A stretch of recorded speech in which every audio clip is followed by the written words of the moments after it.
Has Ferrari just discovered a hidden bug that could be sabotaging Lewis Hamilton's car, and that not even Charles Leclerc can understand?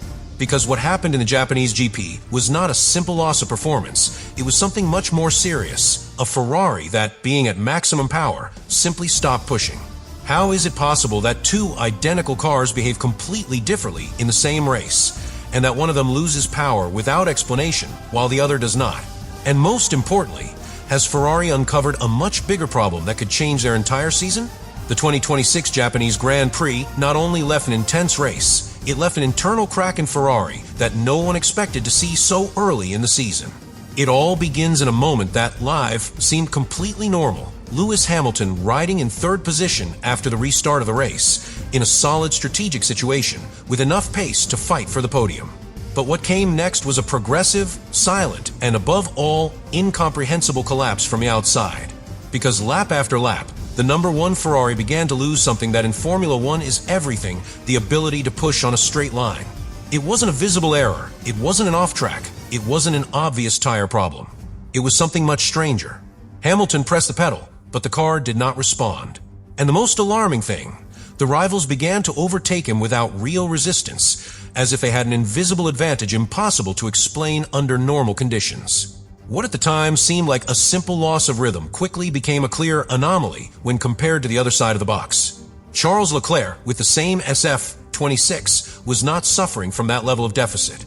And this is where the real internal conflict within Ferrari begins, because for the first time they were faced with a situation where two identical cars offered completely different behaviors in a race, without an obvious cause at first glance. Hamilton made it clear after getting out of the car. He was pushing as hard as he could, but there was simply no power available. This statement not only set off alarm bells, but forced the team to review each piece of data with an extreme level of depth. And what they found was even more disturbing than expected. During the 53 laps of the race, especially in the second stint, the Britain's car showed a constant deficit in top speed. It was not punctual, it was not circumstantial, it was sustained. This rules out basic errors and points directly to a structural problem in how the car was managing its energy. In Formula One of 2026, where the hybrid system has a determining weight in total performance, any failure in this balance not only makes you slower, it leaves you completely exposed. But what is really critical is that this problem did not arise in the race. Ferrari detects that the origin goes back to qualifying, to a very specific moment where Hamilton suffers oversteer. An apparently minor moment, but it triggers a failure in the electronic system that manages the deployment of energy. From there, the car enters a kind of abnormal state where power delivery is no longer optimal, especially on straight lines, just where is needed most. And this is where the problem stops being specific and becomes a real threat for Ferrari. Because we are not talking about a broken part or a traditional mechanical failure. We are talking about a system that depends on algorithms, advanced electronic management, and that can be altered by events that, under normal conditions, should not have such serious consequences. This discovery completely changes the reading of what happened in Japan. Hamilton did not lose positions due to a lack of pure pace, nor due to strategic errors, nor even due to degradation. He lost them because his car stopped delivering power correctly at key moments. And that, in such an even grid, is the difference between fighting for the podium or falling out of the top 5 with no possibility of defense. Meanwhile, on the other side of the garage, Leclerc watches the situation in disbelief. Because if both cars are the same, if both start from the same base, then the question is inevitable: what really guarantees performance in this new era of Formula One? Ferrari leaves Suzuka with more questions than answers, but with a disturbing certainty. The limit is no longer just in aerodynamics or mechanics, but in the complexity of systems that, if they fail, can sink an entire race without warning. And what happened with Hamilton is not an isolated case without importance. It is a direct warning of what could be repeated at any time. As Ferrari delves deeper into the analysis of what happened at Suzuka, the situation is no longer just an isolated incident and becomes a structural threat that completely changes the understanding of the performance of the SF26. Because what initially seemed like a specific loss of power in Hamilton's car begins to reveal a much more complex pattern, where the technology that should be its greatest strength becomes, ironically, its greatest weakness. The team identifies that the problem was not only the initial glitch in qualifying, but the system's inability to recover during real race conditions. In other words, the car didn't just fail, it was trapped in a state of degraded performance from which it could never emerge. This is key, because in current Formula One, hybrid systems do not function as independent elements, but rather as an interconnected network where each electronic decision directly affects the overall behavior of the car. Here comes into play one of the most delicate points that Ferrari reveals internally. Energy management was not correctly synchronizing recovery and power deployment. This meant that not only did Hamilton have less power available on the straight, but the car was also mismanaging power throughout the lap, compromising every phase of performance. It wasn't just that the car was slow, it was inefficient at all times. And this explains something that was disconcerting on the track, the progressive fall. Because Hamilton does not lose all the positions at once, but is overtaken little by little, unable to respond, as if the car were electronically limited. This progressive degradation is the clearest sign that the problem was not mechanical, but systemic. An invisible failure that does not generate obvious alarms, but constantly destroys performance. The most worrying thing for Ferrari is not only what happened, but what it implies. Because when analyzing the comparative data with Leclerc's car, the team discovers that there is no structural difference between both cars. There are no different pieces, there are no radically opposite configurations. The only significant variable is the behavior of the energy system after that initial event. And that opens up a completely new scenario. Performance no longer depends solely on the car, but on how its systems interpret and react to what happens on the track. This leaves Leclerc in an uncomfortable position, almost one of disbelief.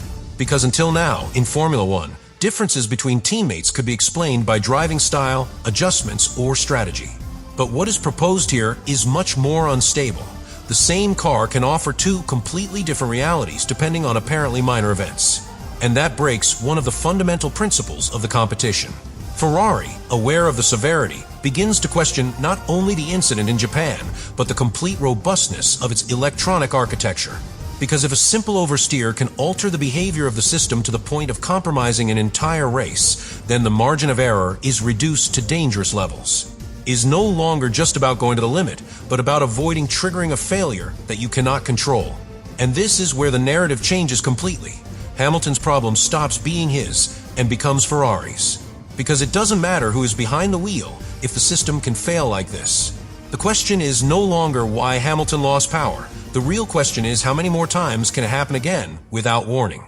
What happened in Suzuka is not only a technical anomaly, it is a warning sign that calls into question the real reliability of the SF26 in racing conditions. And as the team tries to find solutions, one thing becomes clear. They have entered a field where technology no longer just makes a difference, it can also be the factor that destroys everything.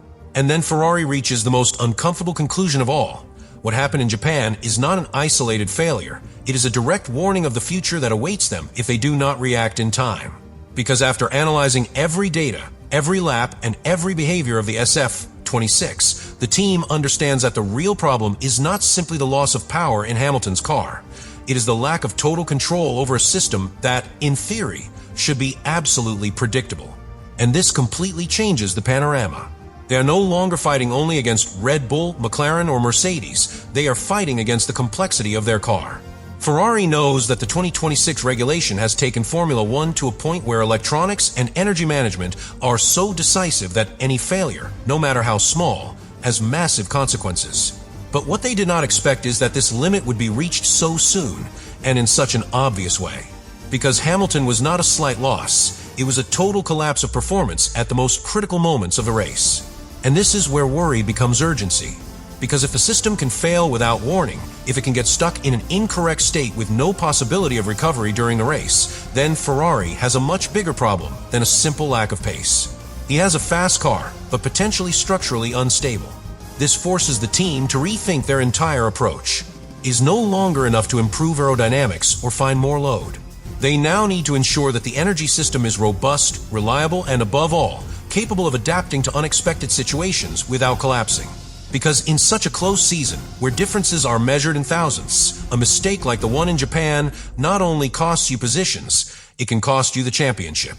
Meanwhile, Hamilton's figure takes on even more weight within the team, because his experience allows him to identify these types of problems with a clarity that few pilots have. And his message, although direct, leaves a disturbing feeling. The car did not respond, and that is something that in modern Formula One simply cannot happen if you want to aspire to win. On the other hand, Leclerc is no longer just surprised, he is alert. Because now you understand that it is not enough to extract the maximum performance from the car. You also need to trust that that performance will not disappear from one moment to the next. And that doubt, even if it is minimal, completely changes the way a driver approaches each lap. Ferrari leaves Suzuka with a certainty that changes everything. They have the potential to win, but they also have a weakness that can appear at any moment. And in such a demanding championship, that combination is as dangerous as any rival on the track. So the real question is no longer what happened to Hamilton in Japan. The real question is, when will it happen again? And if Ferrari will be able to solve it before it's too late. The conclusion left by the 2026 Japanese Grand Prix is much deeper than what appears in a simple final result, because Ferrari not only lost positions with Lewis Hamilton, it lost certainties. What happened in Suzuka has uncovered an uncomfortable reality. Performance in modern Formula One no longer depends solely on the car you build, but on extremely complex systems that, if they fail, can change everything in a matter of seconds. Ferrari has understood that it has a competitive car, capable of fighting for victories, but it has also discovered that that same car is vulnerable to invisible failures that it cannot always control. Hamilton's loss of power was not an unimportant isolated case. It was evidence that the SF26 depends on an energy architecture so sophisticated that any alteration can trigger a domino effect that is impossible to reverse in the middle of the race. And this is what really shocks Leclerc and worries the team. Two identical cars, under the same conditions, can offer completely different performances without an obvious explanation on the track. This breaks the traditional logic of Formula One and opens a new era where reliability is no longer just mechanical, it is also digital. Ferrari now faces a much bigger challenge than finding speed. You have to find control. Control over their systems, over energy management, and over a technological environment that, if they do not completely dominate, can turn against them at any time. Because in such a tight championship, it's not just the fastest who wins, the one who can repeat his performance without failure wins. Japan was not just a lost race. It was a warning, a clear sign that they are walking on the edge of technology and that any false step can cost them everything. Let me know in the comments what you think about all this.